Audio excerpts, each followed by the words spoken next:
예레미야 30장은요, 남유다 백성이 바벨론 포로가 된 이후에 절망에 빠진 그들에게 하나님께서 관계 회복의 약속을 해주시는 말씀입니다.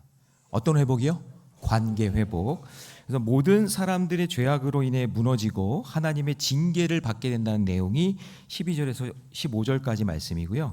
하나님은 그들을 버리지 아니하시고 그 무너진 관계를 회복시키겠다라는 그 말씀이 17절에 나오고, 그리고 다시 일으켜 세워주시겠다. 내가 너희들을 다시 일으켜 세워주시겠다라는 그 약속의 말씀이 18절에서 22절까지의 말씀입니다. 그래서 이 관계 회복의 메시지는 마치 자녀가 잘못했더라도 끝까지 포기하지 않고 사랑하며 다시 일으켜 세워주시는 그런 부모님의 마음을 담고 있는 것 같습니다. 그래서 오늘 어버이 주일인데요, 우리를 위해 희생하고 사랑을 베풀어 주신 부모님의 수고를 기억하며 우리의 그리고 여러분의 가정의 관계 회복의 역사가 일어나기를 주님의 이름으로 축원합니다. 자, 남유다가 망한 이유는요, 국력이 약해서 망한 게 아니에요. 그때 당시에 국력이 약하진 않았어요. 그런데 하나님과의 관계가 깨졌기 때문에 망하게 된 겁니다. 자, 여러분, 가정도 마찬가지예요. 가정에 어려움이 오는 이유는 돈이 없어서가 아니에요. 먹을 것이 없어서가 아니라 관계가 깨졌기 때문입니다.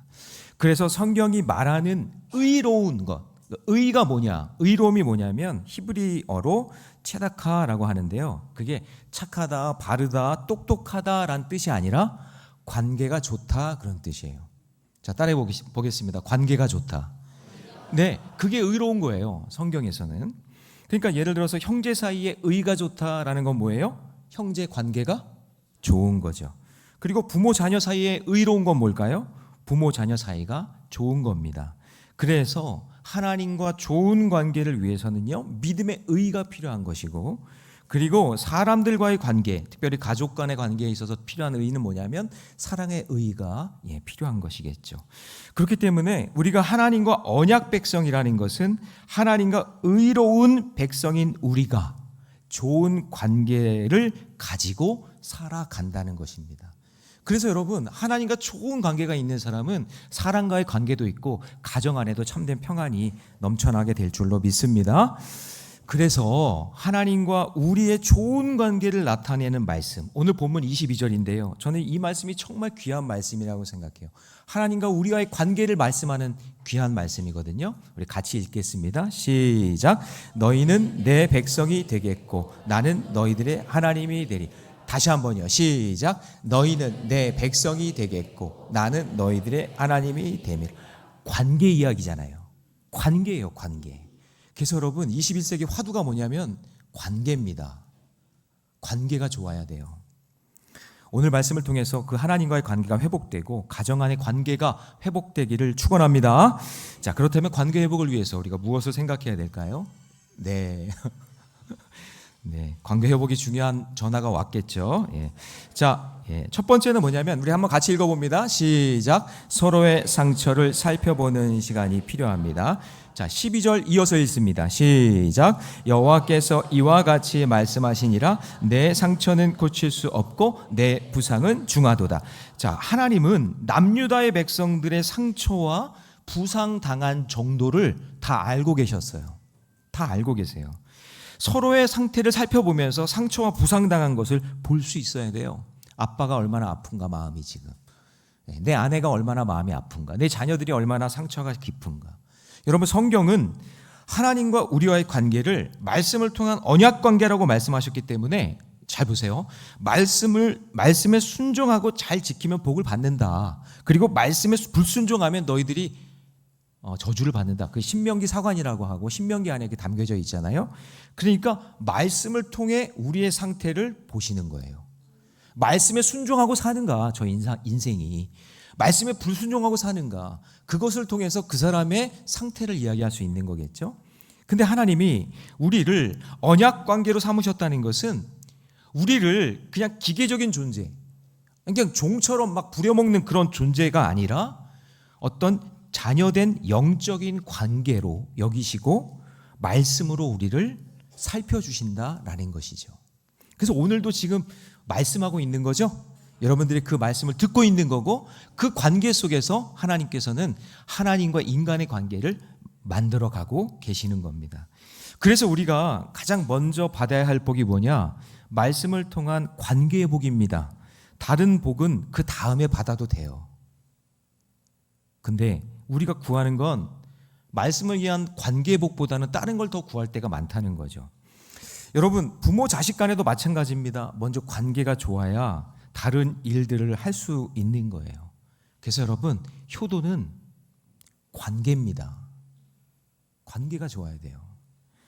관계가 안 좋으면 다 막혀서 아무것도 흘러가지 않습니다. 그래서 지혜로운 부모와 지혜로운 자녀는 좋은 관계를 위해 기도해야 됩니다. 예, 그걸 위해서 기도하셔야 돼요.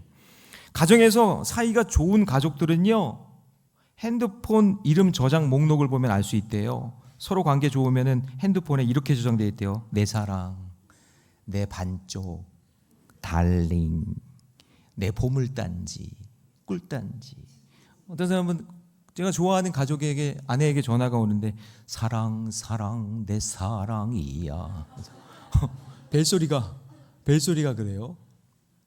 가정에서 사이가 안 좋은 가족들은요, 핸드폰 저장 목록을 보면 안 됩니다. 아, 왼수. 딱 근데 왼수 딱 뜨는 거예요. 할멈, 아내한테 할멈 이러고 영감탱이. 자녀에게 전화가 왔는데 외계인 이렇게 오고. 예. 그리고 뭐 이런 거 있잖아요. 받지마. 전화 목록의 이름이 받지마예요. 받으면 안 돼. 받지마.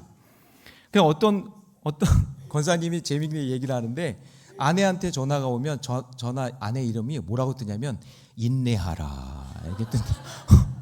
전화 받을 때 어떤 말을 들을지 모르니까 꼭 참아야 되니까 인내하라.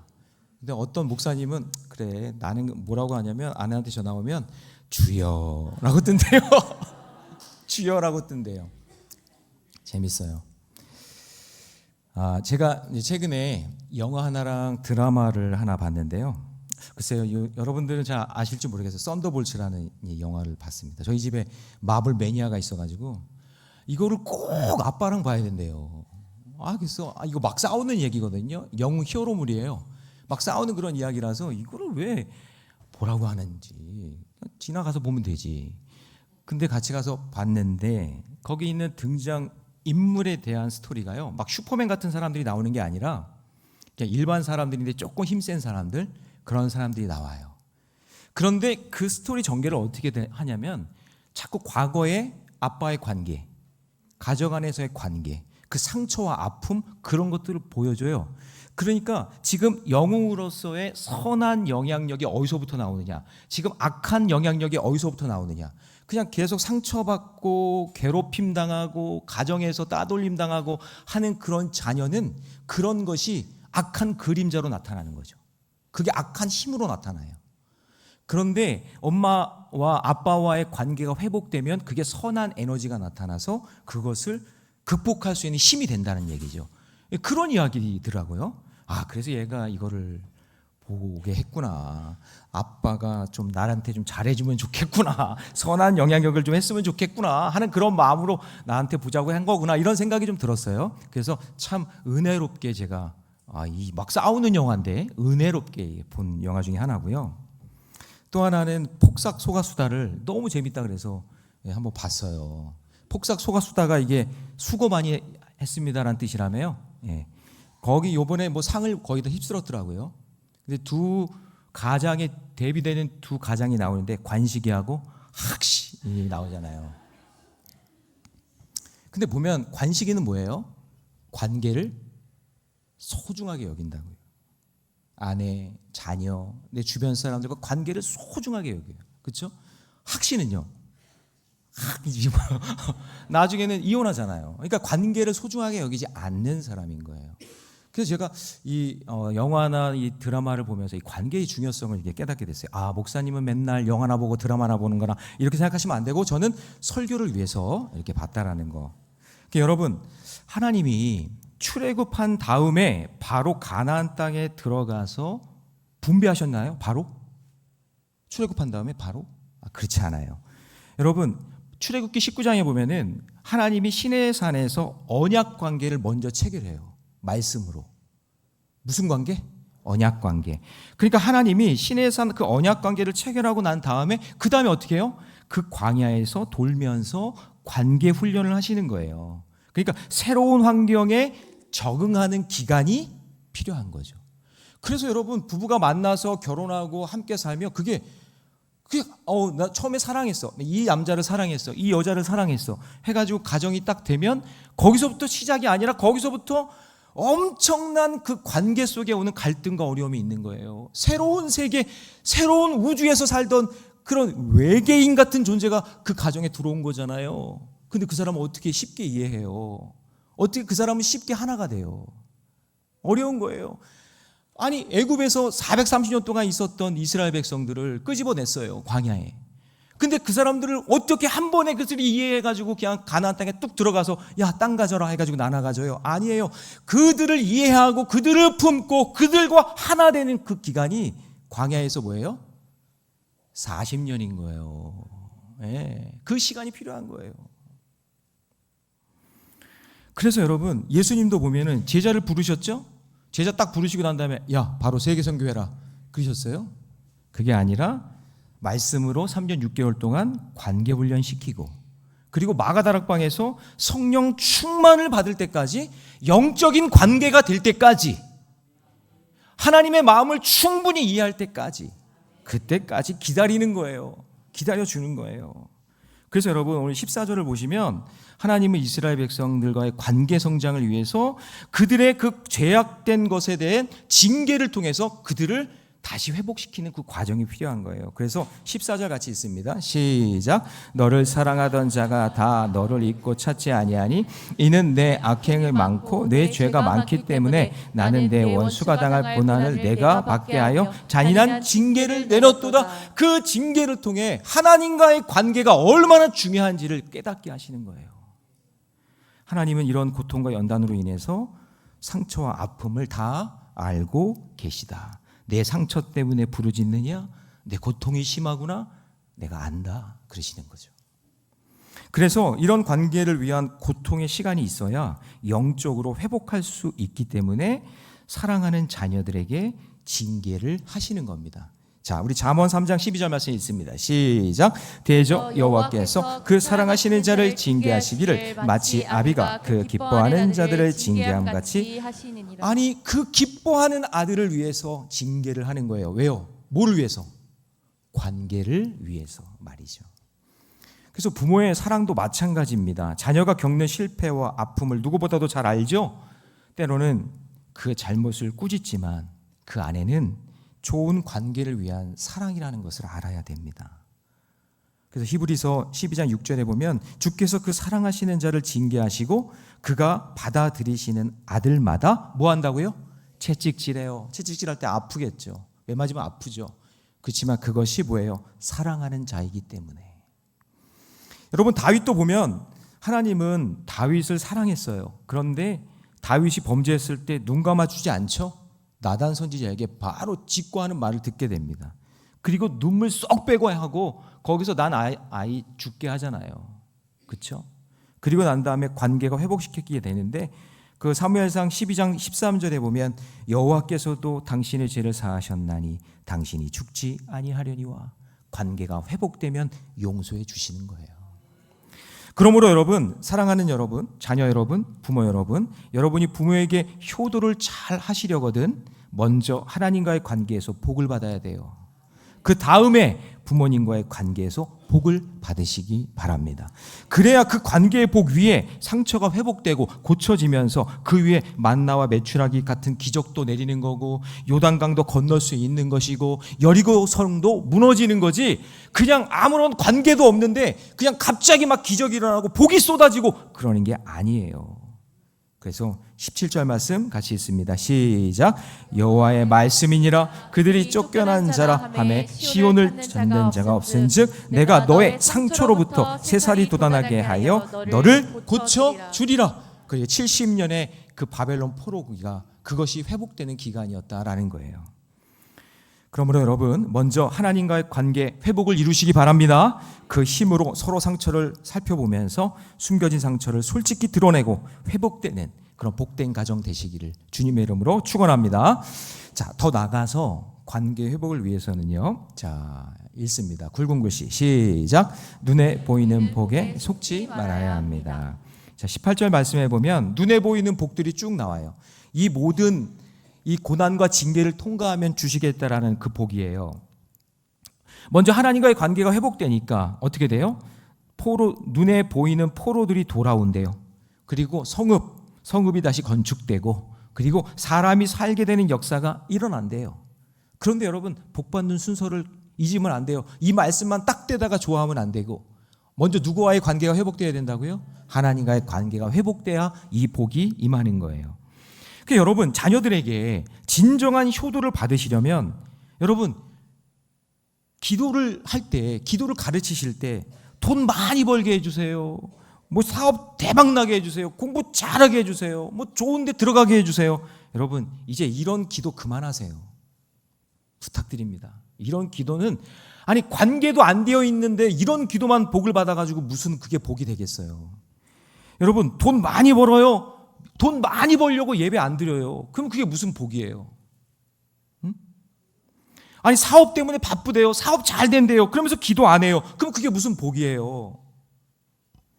그러면서 하나님과의 관계가 점점 멀어지는 거예요. 계속 멀어져요. 돈 벌려고, 사업 잘 되게 하려고.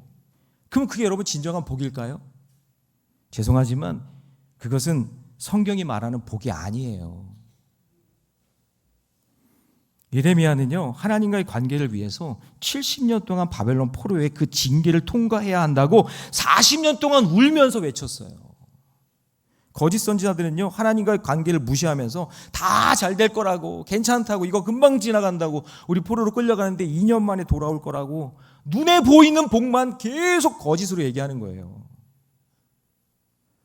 그래서 여러분 꼭 기억할 것이 무엇이냐면, 눈에 보이는 복보다 관계의 복이 더 중요하다는 것을 꼭 기억하셔야 됩니다. 제가요, 군종병으로 있을 때 군교의 특징이 있어요. 특별히 이제 4단급 되는 부대, 4단급이면 굉장히 많고요. 굉장히 많죠. 이게 대대급들이 막 모여 있으니까 진급 시즌이 되면은요, 그 4단 그 교회가요 10배나 부흥해요. 교회가 엄청 부흥해요. 그러니까 교회 출석하는 사단장에게 잘 보이려고 그냥 막 밑에 부하 간부들이 자기만 나오는 게 아니라 자기 아내, 막 자식들까지 전부 다 데리고 와가지고 교회에서 예배드리고 봉사하고 막 그래요. 근데 진급 시즌 딱 끝나잖아요. 너무나 신기해요. 싹 사라져요. 싹 사라져요. 그 진급하려고, 별 하나 더 달려고. 그러니까 여러분, 정치인들도 이제 보세요. 이제 일주일 뒤면은 이제 보세요. 제가 뻔해요. 갑자기 막 대중교통 이용하려고 그러고, 막 갑자기 시장 가서 떡볶이 먹고, 막 서민의 음식이 이렇게 이랬군요. 막 그러면서 막 먹고, 다음 주부터 이제 그럴 거예요. 그게 뭐죠? 자꾸 눈에 보이려는 거예요. 이렇게 눈에 보이는 것에만 관심을 가지면 의로운 믿음이 아니기 때문에 하나님과의 관계가 쉽게 깨지는 거예요.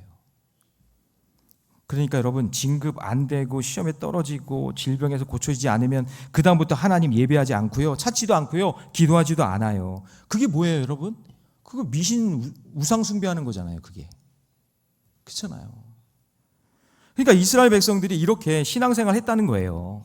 성전에서 하나님 예배, 하나님도 예배하고, 그리고 싹 돌아서는요 태양신에게 또 절하고, 그리고 다른 방에 가면은요 바알과 막 그냥 아세라 몰래 그런 온갖 잡다한 그냥 우상들을 전부 다 갖다 그 방에다 넣어놓고는요 하나님도 예배하고, 또 그 방에 들어가서 또 미신도 하고.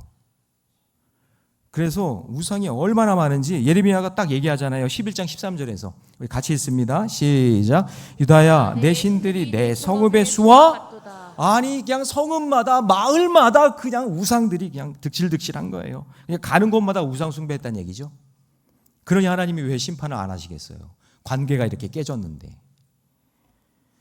그래서 여러분, 하나님과의 관계는 쌍방향이잖아요. 그렇죠? 우리가 하나님께 기도하고 주님 말씀하시고.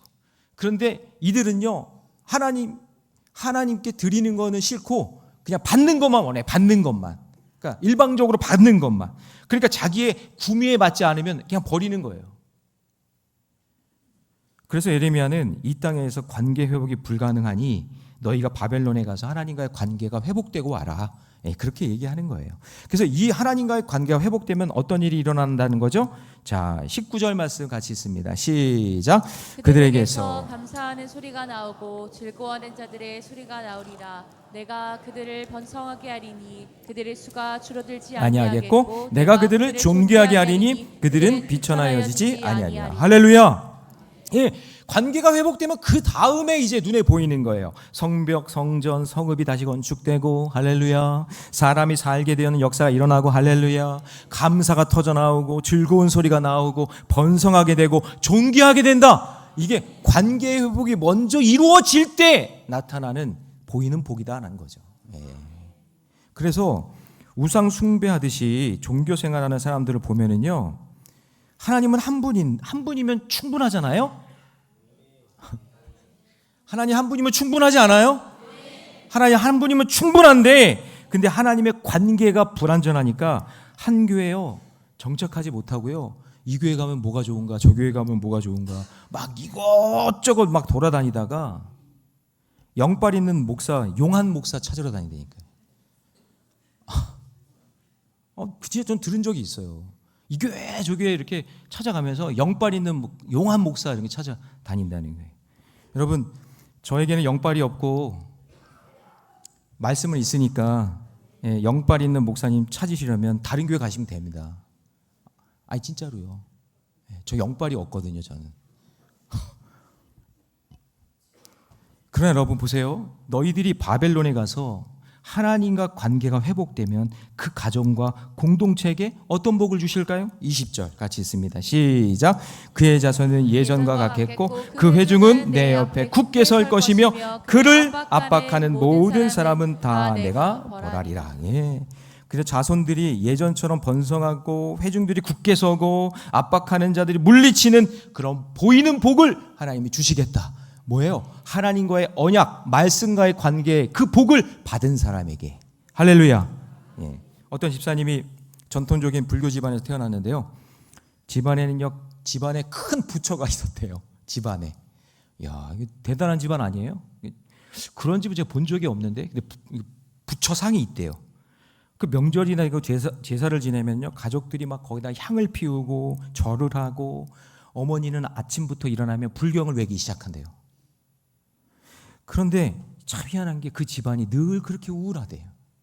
우울하고 그리고 우중충하고 생기가 없고, 이제 그러다가 이제 도시로 이제 대학에 다니게 됐는데, 그 대학교에서 한 친구의 권면으로 그 친구가 다니는 교회에 찾아가게 됐는데, 교회가 얼마나 밝고 얼마나 해피하고 얼마나 좋은지 찬양하고 기도하고 목사님 설교를 듣는데 그 듣던 중에 그 하나님의 그 따뜻한 그 사랑을 깨닫게 된 거예요.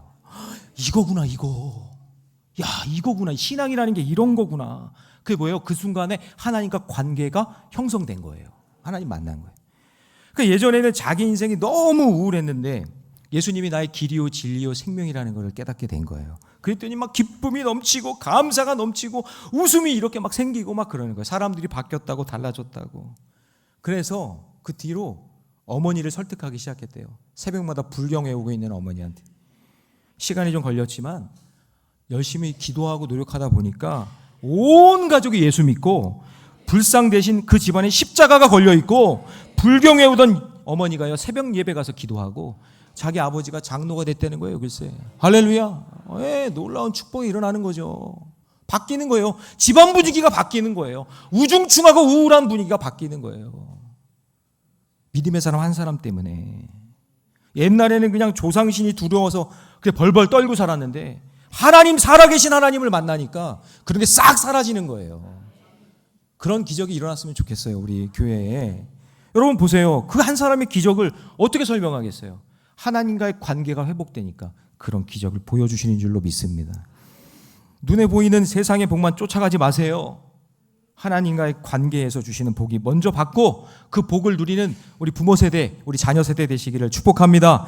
눈에 보이는 것만 속지 말고 말씀과 기도로 하나님과 관계에 집중하면서 가정 장막에 포로들이 돌아오고 폐허가 회복되고 살아 역사하는 그런 놀라운 가정이 되시기를 축복합니다. 자, 마지막으로요. 관계 회복되려면 같이 있습니다. 시작. 끝까지 신뢰하는 관계가 되어야 합니다. 자, 오늘 본문으로 읽지는 않았지만 23절에 보면은 이런 표현이 나와요. 폭풍과 회오리 바람. 자, 여러분, 우리는 너무 무지하고 미련해서 갑작스러운 폭풍이나 회오리 바람이 일어날지 아무도 몰라요. 아무도 몰라요. 그러나 여러분, 하나님은 전지전능하시기 때문에 그 모든 것을 다 알고 계시는 줄 믿습니다. 우리는 몰라요, 무지해서. 여러분이 안다고 얘기하고 여러분들이 그냥 뭐 박학다식한 지식을 갖고 있어도 전지전능하신 하나님에 비하면 여러분 아무것도 아니에요. 여러분, 옆에 사람과 인사합시다. 너는 아무것도 아니야. 너는 아무것도 아니야. 그냥 후 불면 나가. 여러분 강한 것 같죠? 여러분 부모가 강한 것 같죠? 부모가 영원히 부모인 것 같죠? 옆에 있는 사람이 튼튼하고 센 것 같죠? 아니에요. 너무 무지하고 너무 연약하고 별 볼 일 없는 존재가 바로 여러분 옆에 있는 존재예요.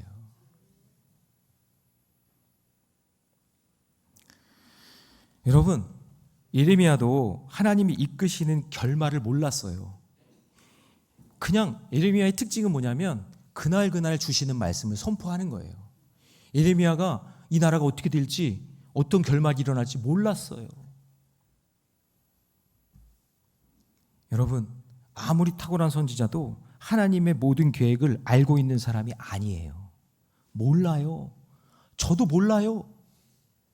제 인생도 어떻게 될지 모르는데 저한테 와가지고는 대통령이 누가 될 거냐고 물어보지 마세요. 몰라요. 몰라. 여러분, 선지자는 보세요. 선지자는 영적으로 깨어 있다가 하나님이 전하라는 말씀만 전하면 돼요. 그게 선지자가 하는 일이에요. 여러분, 바벨론과의 관계가 어떻게 될지, 포로로 끌려가면 어떻게 될지 아무것도 몰라요. 그냥 우리는 하나님의 말씀이 들리면 순종하는 거예요. 그래서 하나님의 말씀이 들리는 것이 복인 줄 믿습니다. 그래서 말씀이 들리면 듣는 자는 살아나리라가 되는 거예요. 그리고 그 말씀에 그냥 순종하며 사는 거예요. 여러분, 예수님이 내가 곧 길이라고 했으면 그 길 가면 돼요. 아멘하고 그 길 가면 그 길 따라가며 사는 길이고, 내가 진리다 이렇게 얘기하면 아멘하고 그 말씀 따라가면 되고, 예수님이 내가 생명이다 그렇게 얘기하면 아멘하고 그 생명 다에 충성하면 돼요. 예. 우리가 그거를 다 어떻게 알 수가 없어요. 그 길이 어떤 길인지, 그게 어떻게 진리가 되는지, 그것이 어떻게 생명이고 어떤 일들로 일어날지 우리는 몰라요. 근데 여러분, 우리는 그래서 그래요. 악인에 대한 심판도 마찬가지인데 내가 해결하는 것이 아니라 누구에게 맡기는 거예요? 하나님께 맡기는 거예요. 하나님께 맡기면서 사는 거예요. 그러다 보면 나중에 하나님이요, 폭풍과 회오리 바람을 왜 주셨는지 나중에 알게 돼요. 그게. 그래서 이제 23절을 같이 한번 읽어봅니다. 시작. 보라, 여호와의 노여움이 일어나 폭풍과 회오리 바람처럼 악인의 머리 위에서 회오리 칠 것이라. 그러니까 여러분, 혹시 누구를 정말 정죄하고 심판하고 있는 그런 상황이 있다면 여러분은 지금 잘못하고 있는 거예요. 그런 권리와 능력이 우리에게 없어요. 그러지 마세요. 그 내 심령과 내 몸만 망가지는 거예요. 그러지 마세요. 여러분, 여러분의 부모를 함부로 판단하지 마세요. 자녀 여러분, 왜 그렇게 사셨냐고, 왜 날 이렇게 키웠냐고 평가하지 마세요. 그런 말 하지 마세요. 그거는 모르는 거예요. 여러분의 인생, 진짜 하나님께서 인도해 주신 그 길을 모르는 거예요. 그 부모가 그 부모를 만나게 하신 하나님의 뜻을 모르는 거예요. 그 부모를 통해서 나를 어떻게 인도해 주실지 하나님의 계획을 하나도 모르는 인생인 거예요. 무지한 인생인 거예요. 부모 탓하지 마세요. 원망하지 마세요. 여러분, 여러분의 자녀를 함부로 판단하지 마세요. 왜 이것밖에 못하냐고, 왜 점수가 이 모양이냐고. 우리 모두가 다 뼛속까지 죄인이에요. 앞길이 캄캄해요. 알지 못해요. 이 아이가 어떤 일들을 감당하고 어떤 존재로 쓰임받을지 우리는 알 수 없어요. 우리는 그냥 하나님께 기도하는 거예요. 하나님, 말씀으로 이끌어 주세요. 주님이 길과 진리 생명 되신다고 했으니 하나님, 내 자녀 이끌어 주세요. 깜깜한 인생이니까 좀 이끌어 주세요. 군대에서 말년 병장이 이등병에게 그런다며요. 야, 내가 너 미래를 알려줄까? 네, 알려주십시오. 잠깐만 기다려. 그러면서 그냥 불을 다 꺼요. 깜깜하잖아요. 뭐가 보이나? 아무것도 안 보입니다. 그래, 그게 너의 미래야. 아무것도 안 보이는 게 우리의 미래예요. 우리 인생도 마찬가지예요. 많이 아는 것 같고 잘 아는 것 같지만 아무것도 안 보일 때가 있잖아요. 그럴 때마다 우리는 그냥 찬양하며 가는 거예요. 이 눈에 아무 증거 아니 배어도 얼쑤. 그러니까요. 안 보여도 진짜 아멘 해보세요. 그냥 말로만 하지 말고 진짜 아무것도 안 보이고 우리는 뭐를 가지고? 믿음만 가지고 가는 거예요. 그래서 여러분, 우리는 알고 가는 게 아니라 뭐라고요? 믿고 가는 거예요. 알고 가는 게 아니라 어떻게 해요? 믿고 가는 거예요. 자꾸 쉽게 가고 싶으니까, 자꾸 쉽게 가고 싶으니까 뭔가 알아보려고 자꾸 우상 찾아가고 미신 찾아가고 무당 찾아가고 젊게 보려고 하고 쉽게 살려고 그러는 거예요. 쉽게 그렇게 말해주면 정말 미련하죠. 그 정답도 아닌데 그냥 오답만 들고 있는 거예요. 그런데도 좋대요. 그냥 오답 들고도 좋대요. 가짜 뉴스 듣고도 너무 좋대요. 그냥 막 그렇게 될 거라고. 여러분, 지금은요 바벨론이 승승장구하는 것 같이 보이잖아요. 근데 느부갓네살 왕이 세계를 정복할 것 같이 그렇게 보이잖아요. 자, 그런데 여러분 24절 봅니다. 같이 읽습니다. 시작. 여호와의 진노는 그의 마음에 뜻한 바를 행하여 이루기까지는 돌이키지 아니하나니 너희가 끝날에 그것을 깨달으리라. 여호와의 진노가 기다리고 있다는 얘기죠. 지금은 바벨론만 보여요. 바벨론이 최고인 것 같아. 바벨론이 다 이길 것 같아. 그러나 하나님은 페르시아, 바사라고 하죠. 고레스 왕을 폭풍과 같이 회오리 바람처럼 일으켜서 그 바벨론을 삼켜버리고 유대인들의 포로를 귀환시키는 거예요. 이 일을 누가 하시는 거예요? 하나님이 하시는 거예요. 이걸 어떻게 알아요, 여러분들이? 우리가 어떻게 알아요? 이 당시 남유다 왕인 여호야김은 눈에 보이는 것만 믿으니까 하나님 말씀을 전하는 예레미야의 말이 들리지 않으니까 완전히 무시하는 거예요. 잘 보세요, 여러분. 하나님과의 관계가 깨지니까 하나님의 뜻을 알지 못하고 돌이키지 않고 계속 고집부리다가 끝에 가서는 어떻게 해요? 망하는 거예요. 그래서 우리 눈에 악인이 형통한 것처럼 보일 때가 있잖아요. 지금 눈에 보이는 것이 이해가 안 될 때, 그럴 때 그런 마음이 들거든요. 야, 쟤는 나보다도 더 공부도 못했고 쟤는 나보다도 더 나쁜 짓도 많이 하고 쟤는 나보다도 더 저기 한데 왜 나보다 더 잘 되지? 그런데 여러분, 우리가 거지 나사로와 부자 이야기에서 보듯이 그 사람의 끝은 끝까지 가봐야 돼요. 그래서 여러분, 시편 73편에 보면 악인의 형통이라는 말이 나오거든요. 자, 한번 읽어볼까요? 자, 3절 4절 시작. 이는 내가 악인의 형통을 보고 오만한 자를 질투하였음이로다. 그들은 죽을 때에도 고통이 없고 그 힘이 강건하며. 그러니까 악인이 막 형통하니까 악인이 어떻게 형통해? 어떻게 저럴 수가 있어? 그러면서 야, 악인들은 죽을 때도 고통 없이 막 강건하게 막 저러네? 막 이렇게 생각한다는 거예요. 자, 5절도 봅니다. 시작. 사람들이 당하는 고난이 그들에게는 없고 사람들이 당하는 재앙도 그들에게는 없네. 야, 저들에게는 고난도 없는 것 같아. 나는 이렇게 힘들어 죽겠는데. 자, 그런데 17절에 가서 뭐라고 얘기하시죠? 다 같이 시작. 하나님의 성소에 들어갈 때에야 그들의 종말을 내가 깨달았나이다. 할렐루야. 지금은 그들이 잘 먹고 잘 사는 것 같고 이기는 것 같지만 종말의 때가 되면, 끝까지 가보면 하나님께서는 반드시 의인의 백성들을 삼아주시고 하나님과 좋은 관계에 있었던 사람들을 복되게 하시는 줄로 믿습니다. 그래서 악인의 끝을 보여주시는 거예요. 종말의 때에 심판받자 지옥 간다, 그걸 보여주시는 거예요. 그래서 지금 눈에 보이는 거 다가 아니에요. 여러분, 끝자락에 가면 하나님이 다 보여주실 줄 믿습니다. 지금은 이해가 안 되고 납득이 안 되지만 놀라운 일이 폭풍처럼 회오리 바람처럼 악인들에게 일어나요. 그러니까 이상한 곳에 기웃거리면서 자꾸 알려고 하지 말고 믿고 말씀 따라 믿음으로 살아가시기 바랍니다. 여러분, 우리가 요셉을 한번 생각해 봅시다. 요셉을 형통한 사람이라고 하잖아요. 그리고 요셉은 꿈꾸는 사람이었다 그러잖아요. 근데 여러분, 요셉을 잘 보면 꿈꾸는 사람이었는데 앞을 내다보는 사람이었어요? 우리 가끔 착각해요. 꿈을 꾸면은 앞을 내다보는 사람이라고 생각해.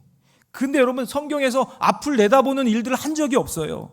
여러분 생각해 봅시다. 그럼 앞을 내다보고 꿈으로 앞을 내다봤으면 구덩이에 왜 빠져요?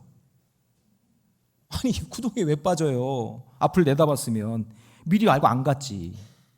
아니 미디안 상에는 은 20냥이 왜 팔려요? 꿈을 꿨으면 앞을 내다봤으면 그거 다 봤을 텐데. 알았어요? 몰랐어요? 몰랐어요. 미리 알았다면 그 형들에게 가지도 않았겠죠. 미리 다 꿈으로 보여주셨다면 요셉의 이야기는요 더 이상 존재하지 않아요. 그런데 아무것도 몰라도 구덩이에 던져져도 종으로 팔려도 아니 아멘을 하셔야 되는데 여기서 다시요. 아무것도 몰라도 구덩이에 던져져도 종으로 팔려도 감옥에 들어가도 여기서 중요한 건 뭐냐면 그때도 하나님이 나와 함께 하신다라는 믿음, 그 관계, 그게 중요하다 그 얘기예요. 높은 산이 거친들이 초막이나 궁궐이나 내 주 예수 모신 곳이 그것이 하나님의 나라. 우리 가정 안에 휘말아치는 폭풍과 회오리 바람 같은 심판의 사건이 찾아와도 끝까지 하나님을 신뢰하며 사시기를 주님의 이름으로 축원합니다. 이제 말씀을 정리합니다. 어버이날에 화려한 꽃과 멋진 선물은 없어도 어버이날은 선물이 포인트가 아니라 어버이와의 관계가 포인트예요. 네. 또한 자식을 낳고 기른 것도 중요하지만 우리 부모 세대들이요 하나님의 말씀과 신앙의 가치를 우리 자녀들에게 전해주시기 바랍니다. 남유다를 엉망으로 만든 왕이 여호와김이잖아요. 그런데 그 아버지가 누군지 아세요? 종교개혁을 일으킨 요시야 왕이에요. 요시야가 무너진 성전을 수리한 사람인데요, 그 성전을 수리할 때 나온 그 말씀을 막 읽다가 너무나 큰 은혜를 받아서 자기 옷을 찢고 막 회개하고 종교개혁을 일으켰어요. 그런데 그 신앙이 전수되지 못하니까 그 아들 여호와김이 어떻게 하죠?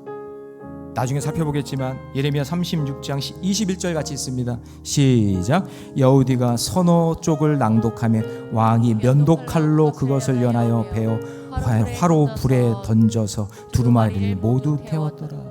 여러분, 예레미야가 하나님께 받은 그 말씀을 전달해서 적게 했거든요, 바룩에게. 근데 그 바룩이 그 말씀을 왕에게, 여호와김에게 전달해 줬어요. 근데 여호와김이 성경을 읽게, 그 두루마리를 읽게 한 다음에, 읽고 난 다음에 칼로 쭉 찢어가지고 불에 던지고, 칼로 푹 찢어가지고 던지고, 이런 짓을 했어요. 그래서 비참하게 죽게 됩니다. 아버지 요시아가 가졌던 말씀의 신앙이 아들 여호와김에게 전수되지 않은 거예요. 부모의 신앙이 자녀의 신앙으로 전수되지 않을 때 그 다음 세대는 말할 수 없는 고통을 당하게 되는 겁니다. 사랑하는 어버이 여러분, 사랑하는 자녀 여러분, 여러분은 지금 무엇을 물려주고 무엇을 물려받고 있습니까? 좋은 집입니까? 좋은 땅? 통장 잔고? 주식입니까? 이 모든 것보다 먼저 하나님의 말씀을 전해주셔야 됩니다. 가정 예배 드리셔야 됩니다. 말씀 중수하고 믿음의 길 걸어가셔야 됩니다. 여호와김은 아버지 요시아에게 세상적으로는 가장 좋은 왕권을 선물 받았습니다. 그러나 말씀이 없으니 자기도 망하고 백성도 망하고 나라도 망하게 했습니다. 왜요? 하나님과의 관계가 깨졌기 때문입니다. 사랑하는 성도 여러분, 저도 부모된 입장에서, 그리고 제 위에도 부모 계시지만 제가 오늘 해야 될 일들을 생각해냈어요. 하나님, 제 숨 다하는 날까지 말씀 전하게 해주시고, 제가 먼저 하나님과의 관계가 끊어지지 않게 해주세요. 하나님 말씀 꼭 붙잡고 살게 해주세요. 오늘 그렇게 기도하며 나아가는 저와 여러분 되시기를 주님의 이름으로 축원합니다.